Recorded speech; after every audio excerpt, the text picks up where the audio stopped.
Patologias obstétricas.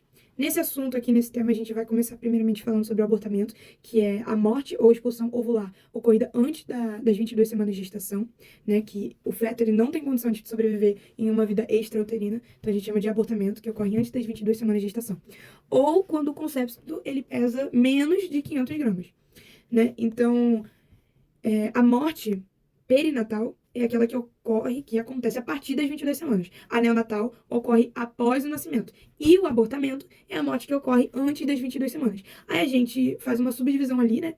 Dividindo o abortamento precoce e o abortamento tardio. O precoce é aquele que ocorre até as 12 semanas de gestação. E o que é onde a gente ainda não sabe o sexo, a gente ainda não tem as características daquele bebê. E o tardio é quando ocorre entre a semana 13 e a 22ª. Então, a gente tem a 13ª e a 22ª semana de gestação. Até esse período aí, a gente considera como um aborto tardio. Onde a gente já sabe, já tem conhecimento sobre o sexo do bebê, sobre as características desse bebê. O abortamento ele também pode ser classificado das seguintes formas clínicas. Ameaça de abortamento ou aborto evitável, que é onde a gente tem uma integridade daquele ovo, com um útero compatível com a idade gestacional e um colo impérvio, que é um colo fechado, né? E a gente consegue evitar esse abortamento. Ele pode não acontecer. A gente tem a presença do sangramento vaginal, ele pode ser discreto ou moderado, sem que ocorra uma modificação cervical. Geralmente, a gente tem uma sintomatologia discreta ou ausente, dor do tipo assim, cólica, ou um peso na região do hipogástrio. No exame especular, a gente identifica um sangramento em uma pequena quantidade que é proveniente do canal cervical ou apenas coletado no fundo do saco posterior. Ao toque vaginal, o colo uterino ele vai se apresentar fechado e bem formado, e os anexos e fundos do saco estão normais e livres. Então, a gente tem uma integridade do ovo, né, e integridade daquele colo, basicamente. E, como regra geral, a gente tem o repouso no leito, né? Que é a medida mais aconselhável para todas as mães e ela deve ser preferencialmente domiciliar. A ameaça de abortamento ela pode evoluir para uma gestação normal ou pode evoluir para um abortamento inevitável. Agora, quando nós falamos de um aborto inevitável, é um aborto que ele vai acontecer, é iminente. E a gente não pode fazer mais nada, né? É onde ocorre uma perda da integridade do ovo, sangramento moderado ou acentuado, onde a gente tem coágulos ou restos ovulares, que são as partes do bebê, né? Onde a gente tem um colo uterino permeável, então o colo ele tá aberto, dilatado em mais de 3 centímetros. A gente tem uma dor incólica de forte intensidade e uma redução do volume uterino em relação à idade gestacional. E ele pode culminar em um abortamento completo ou incompleto, né? Onde a gente tem o abortamento completo, a gente tem a expulsão de todos os restos fetais.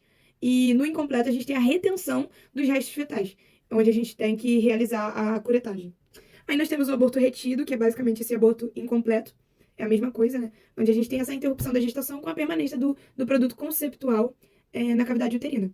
Pode ocorrer um discreto sangramento com colo impérvio, com o colo fechado, né? Uma regressão dos fenômenos gravídicos. Então a gente vai, o colo ele acaba, ocorre o sangramento e aí o colo ele se fecha, onde se regressa, né? Esse produto conceptual. E aí a gente tem uma redução do volume uterino em relação à idade gestacional. Aí nós temos o aborto infectado, né? Onde a gente tem um quadro infeccioso, a gente tem a presença do ovo íntegro ou não, né?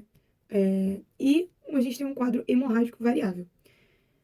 Vai se associar habitualmente àquela manipulação uterina, pode apresentar uma secreção fétida, endovaginal, dor pélvica intensa, a palpação, um calor local e febre, além de comprometimento variável do estado geral. Então, geralmente ocorre quando a gente tem um aborto retido e aí aqueles restos fetais eles acabam gerando uma infecção ali. E a gente tem a divisão dos graus, né? O grau 1, que é o mais frequente, onde a infecção ela fica limitada ao útero, à cavidade uterina. O grau 2 é uma infecção que já se expande até a pelve, onde a gente tem a pelviperitonite. E nós temos o grau 3, que a gente tem uma peritonite generalizada, uma infecção sistêmica com grave comprometimento do estado geral, né? Coagulação intravascular generalizada, insuficiência renal, falência de múltiplos órgãos e choque séptico. Então a gente tem ali uma infecção generalizada. Outra patologia é a gravidez ectópica, uma patologia da gestação, onde corresponde, né, à nidação do ovo fora da cavidade uterina.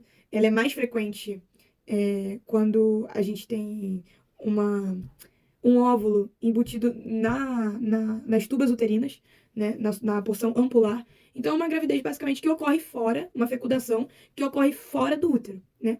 E ela é ocasionada por esse atraso na captação do óvulo ou por uma interrupção ou retardo da migração por anomalias tubárias.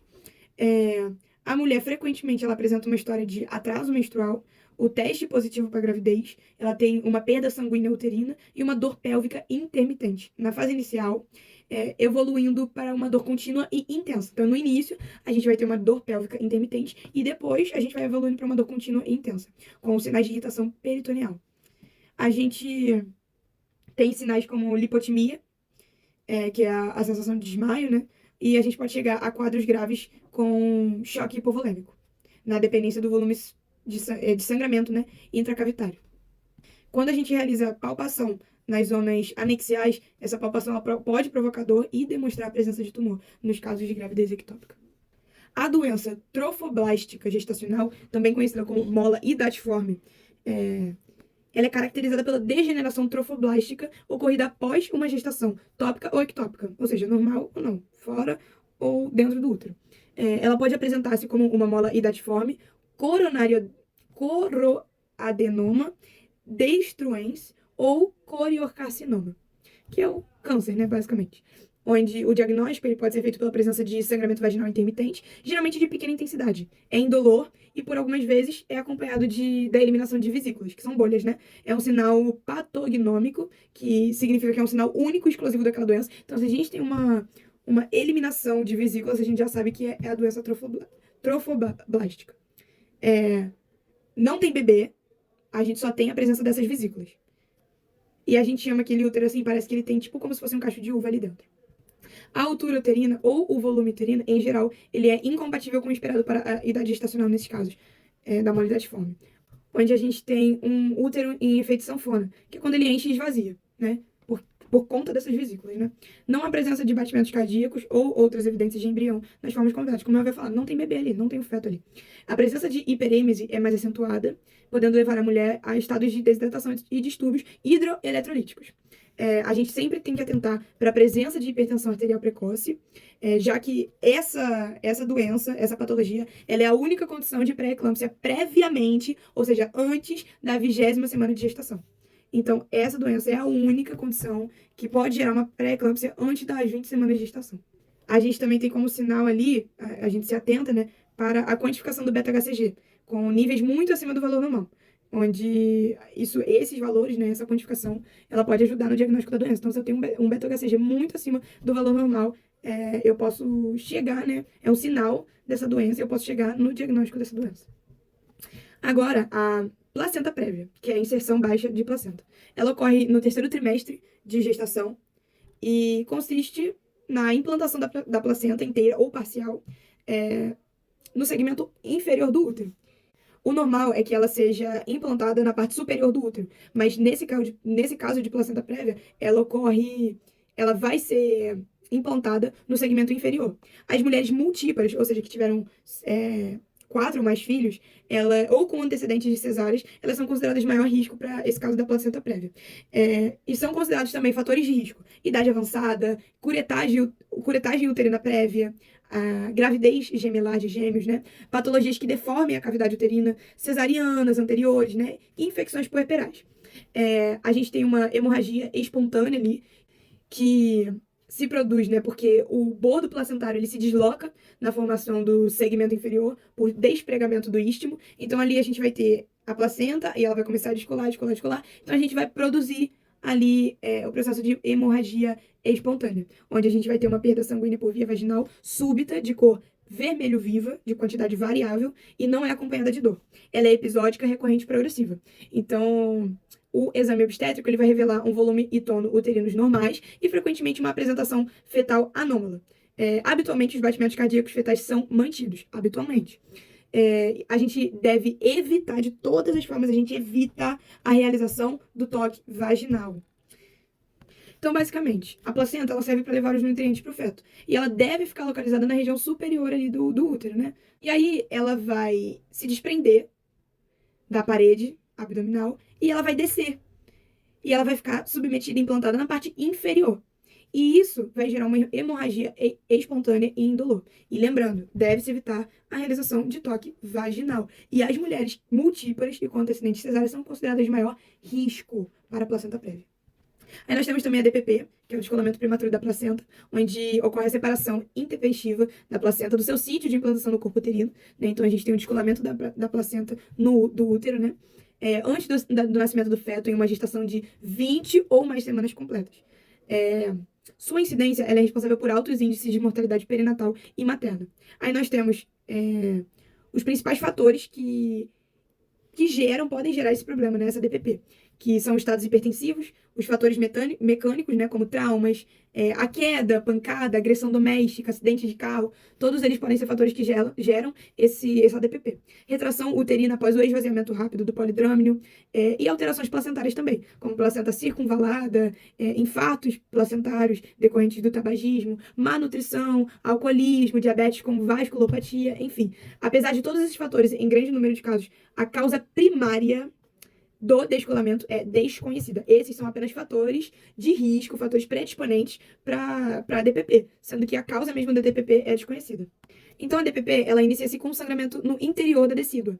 Então, basicamente, a gente tem ali um sangue represado, né, e coagulado naquela placenta ali, que vai acarretar num hematoma, né, e vai gerar o descolamento abrupto da placenta do seu sítio normal de implantação. O diagnóstico, ele é preferencialmente clínico e é feito pelo aparecimento de uma dor abdominal súbita, enquanto a placenta prévia, ela é basicamente assim, indolor, né? Ela é indolor. O descolamento prematuro da placenta, o DPP, ele tem uma dor abdominal súbita ali, com uma intensidade variável. A gente tem uma perda sanguínea de cor vermelha escura, enquanto na placenta prévia é um vermelho vivo, aqui é um vermelho escuro, com coágulos e em quantidade, às vezes, pequena.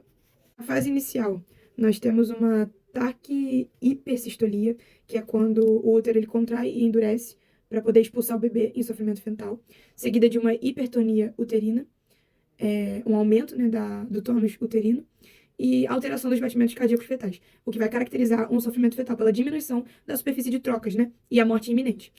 Então, nós temos, ao exame obstétrico, o útero ele vai se encontrar hipertônico, doloroso, sensível às manobras palpatórias, né? Os batimentos cardíacos fetais eles podem estar alterados ou ausentes. A gente tem um comprometimento variável das condições gerais maternas, desde palidez de pele e mucosas até o choque e distúrbios da coagulação sanguínea. Então, na suspeita diagnóstica, a gente vai encaminhar a paciente como emergência ao hospital de referência. A palidez da pele e das mucosas, ela vai ocorrer por conta da perda de sangue, a perda de volume sanguíneo, né?